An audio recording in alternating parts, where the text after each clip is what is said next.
ముందుగా దేవుని నామానికి నా వందనమన్నతలు చెల్లించుకొంచున్నాను.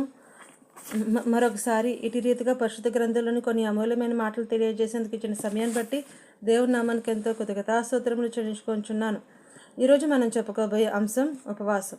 ఉపవాసం అనేది ఎంత విలువైనదో, ఉపవాసం చేస్తే ఏవేవి మనలో తొలగిపోతాయో, వేటిని మనం పొందుకుంటామో దేవుడు స్పష్టంగా తెలియజేస్తున్నారు పరిశుద్ధ గ్రంథం ద్వారా.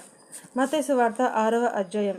ఈ అధ్యాయంలో మనం ఉపవాసం ఎలా చేయాలో, మనం ఎలా జీవించాలో, వేటిని పొందుకోవాలో, వేటిని వదులుకోవాలో దేవుడు స్పష్టంగా తెలియజేస్తున్నారు.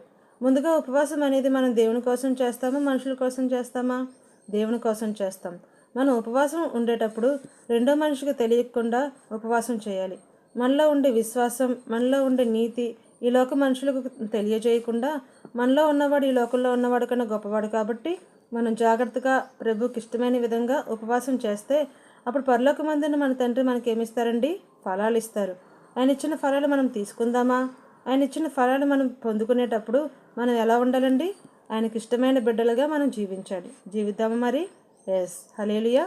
మత్తయి సువార్త 6వ అధ్యాయం 5-6 వచనములు చదువుకుందాం.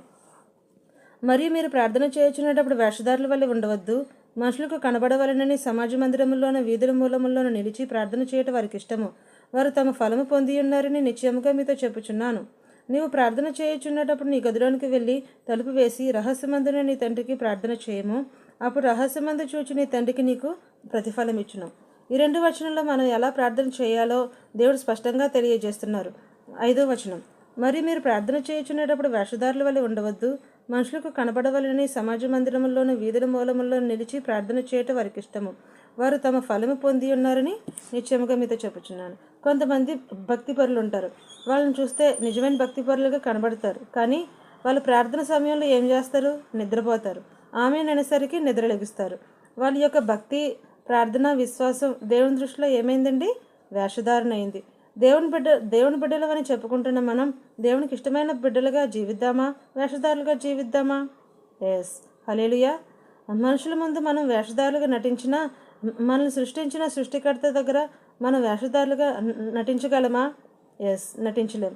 ఎందుకంటే ఆయన చూచుచున్న దేవుడు కాబట్టి. ఆయన మనల్ని చూస్తున్నాడు. హల్లెలూయా. దేవునికి ఇష్టమైన బిడ్డలుగా జీవిద్దాం. ఆయన మన జీవితంలో ఇచ్చిన అనేక ఫలాలు పొందుకుందాం. హల్లెలూయా. మత్తయి సువార్త 6వ అధ్యాయం 16-17 వచనం చదువుకుందాం. మీరు ఉపవాసం చేయుచున్నప్పుడు వేషధారుల వల్ల దుఃఖముక్కలై ఉండకుడి. తాము ఉపవాసం చేయుచున్నట్టు మనుషులకు కనబడవలనని వారు తమ ముఖములను వికారము చేసుకొందురు.